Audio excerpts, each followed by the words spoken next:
Hello every one. So ഇന്ന് നമ്മുടെ മൂകാംബികയുടെ last day ആണ്, വിച്ച് മീൻസ് ലാസ്റ്റ് ദർശനം നടത്തിയത് നമ്മൾ ചെന്ന ദിവസം ഈവനിങ്. അപ്പോൾ നമ്മൾ ഈവനിങ് ഒരു 4:30 ഒക്കെ ആയപ്പോഴാണ് ചെന്നത്. ഒട്ടും തിരക്കില്ലായിരുന്നു, പെട്ടെന്ന് തന്നെ കയറി തൊഴുതു. ആൻഡ് അതുപോലെ തന്നെ 2 ദർശനം നമുക്ക് കിട്ടുകയും ചെയ്തു. ആൻഡ് അവിടെ ദേവിക്ക് പൂജിച്ച വളകൾ നമുക്ക് തന്നിട്ടുണ്ടായിരുന്നു തിരുമേനി. അപ്പോൾ നമുക്കത് ഭയങ്കര ഹാപ്പിയായി, ഭയങ്കര ബ്ലെസ്ഡ് ആയിട്ടുള്ള ഒരു ഈവനിങ് ആയിട്ട് ഫീൽ ചെയ്തു കേട്ടോ. ആൻഡ് നമ്മൾ തൊഴുതിറങ്ങിയപ്പോഴത്തേക്ക് ക്യൂ ഒരുപാടായിട്ടുണ്ടായി, അത്യാവശ്യം നല്ല തിരക്കുമായി ആ സമയമൊക്കെ ആയപ്പോഴത്തേക്ക്. പിന്നെ നമ്മൾ കുറച്ച് നേരം അമ്പലത്തിൻ്റെ ഉള്ളിൽ തന്നെ ഇരുന്നു, കാര്യം രഥപൂജയും കാര്യങ്ങളൊക്കെ കാണാൻ വേണ്ടിയിട്ട്. ഈ ഒരു വിളക്കുണ്ടോ, നല്ല രസമുണ്ട് കേട്ടോ ഇങ്ങനെ തെളിയിച്ച് കാണാനായിട്ട്.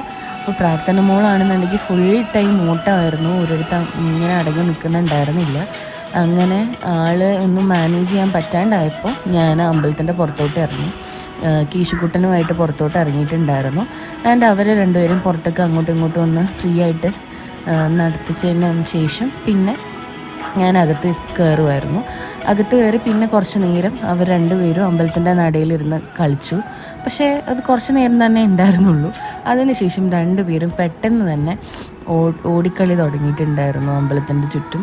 അപ്പം അവിടെ പ്രശ്നമൊന്നുമില്ല, പക്ഷെ നല്ല തിരക്കൊക്കെ ആകുമ്പോഴത്തേക്ക് ആൾക്കാർക്ക് അതൊരു ഡിസ്റ്റർബൻസ് ആവുമല്ലോ എന്ന് കരുതിയിട്ട് ഞാൻ ഇടയ്ക്ക് പോയി പിടിക്കുന്നുണ്ടായിരുന്നു. പക്ഷെ അവൾ ഒട്ടും കേൾക്കുന്നുണ്ടായിരുന്നില്ല, വെറുതെ കരയുമായിരുന്നു. പിന്നെ ഞാൻ വിചാരിച്ചു ലൈക്ക് അവൾ അവിടെ ഇരുന്ന് കളിക്കട്ടെ എന്നുള്ള രീതിയിൽ ഞാൻ കൂടെ തന്നെ ഉണ്ടായിരുന്നു. അങ്ങനെ കേശുക്കുട്ടനും ഞാനും പ്രാർത്ഥന മോളെ നോക്കി അവിടെ നിൽക്കുമായിരുന്നു. അപ്പോൾ ആ സമയം കൊണ്ട് നിവേദ്യവും കാര്യങ്ങളും പ്രസാദങ്ങളും ഒക്കെ വാങ്ങാനായിട്ട് അമ്മയും അമ്മമ്മയും പോയിട്ടുണ്ടായിരുന്നു. അതിൻ്റെ അടുത്ത ദിവസം മോർണിംഗ് നമ്മൾ തിരിച്ചു വരേണ്ട ദിവസമാണ്. നമുക്ക് 1:30-ക്കായിരുന്നു ട്രെയിൻ ഉണ്ടായിരുന്നത്. അപ്പോൾ നമ്മൾ റെഡിയായി അമ്പലത്തിൽ ഇന്നും കൂടി ഒരു ദർശനം എടുത്തിട്ട് പോകാമെന്നായിരുന്നു നമ്മൾ പ്ലാൻ ചെയ്തിട്ടുണ്ടായിരുന്നത്. പക്ഷെ നമ്മൾ റെഡി ആയപ്പോഴത്തേക്ക് ഒരു 9 o'clock ഒക്കെ ആയിട്ടുണ്ടായിരുന്നു.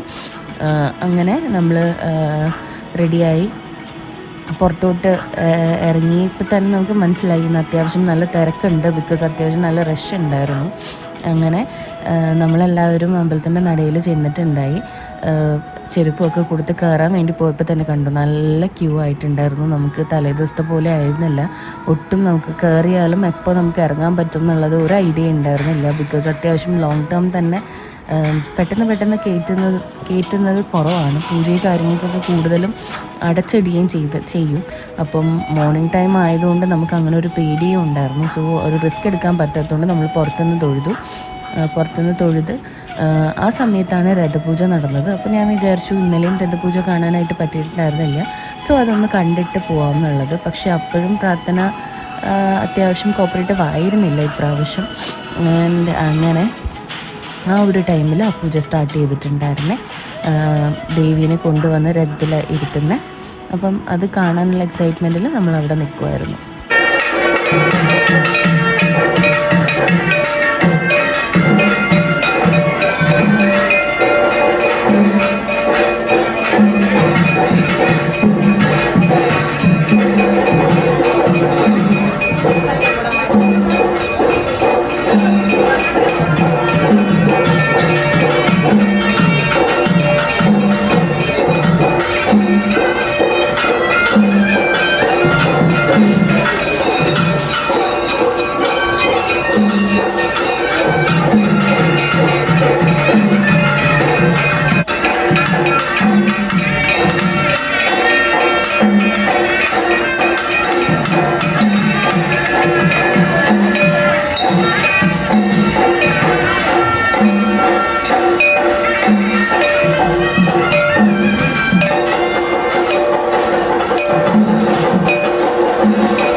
നമ്മൾ രഥപൂജയൊക്കെ കണ്ട് തൊഴുത് നമ്മൾ യാത്രയാവുകയാണ്. അപ്പോൾ നമ്മുടെ സ്റ്റേയിൽ പോയി ലഗേജസ് കാര്യങ്ങളൊക്കെ എടുത്ത് ടാക്സി വിളിച്ചിട്ട് നമ്മൾ പോവുകയാണ്. നമ്മൾ തിരിച്ച് റിട്ടേൺ ട്രെയിൻ ഉള്ളത് കുന്താപുരത്തു നിന്നാണ്. അപ്പം മൂകാംബികയിൽ നിന്ന് എനിക്ക് തോന്നുന്നു ഓൾമോസ്റ്റ് ഒരു 1.5 hour ട്രാവൽ നമുക്കുണ്ട്.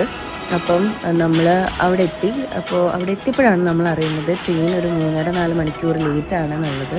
അപ്പോഴത്തേക്ക് നല്ല കുട്ടികളൊക്കെ ആണെന്നുണ്ടെങ്കിലും നല്ല രീതിയിൽ ക്ഷീണിച്ചിട്ടുണ്ടായിരുന്നു. അങ്ങനെ നമ്മൾ കാത്തു നിന്ന് അവസാനം നമ്മൾ ട്രെയിനെത്തി. അപ്പോൾ ലോങ് ട്രെയിൻസ് ഒക്കെ എടുക്കുമ്പോൾ നിങ്ങളതൊന്ന് ശ്രദ്ധിക്കുക, ഡിലേസ് വരാനുള്ള ചാൻസ് ഉണ്ട്. അപ്പോൾ അമ്പലത്തിൽ നിന്ന് ഇറങ്ങുമ്പോൾ നിങ്ങളത് നോട്ട് ചെയ്താൽ മതി കേട്ടോ. അപ്പോൾ അത്രയേ ഉള്ളൂ. ബൈ.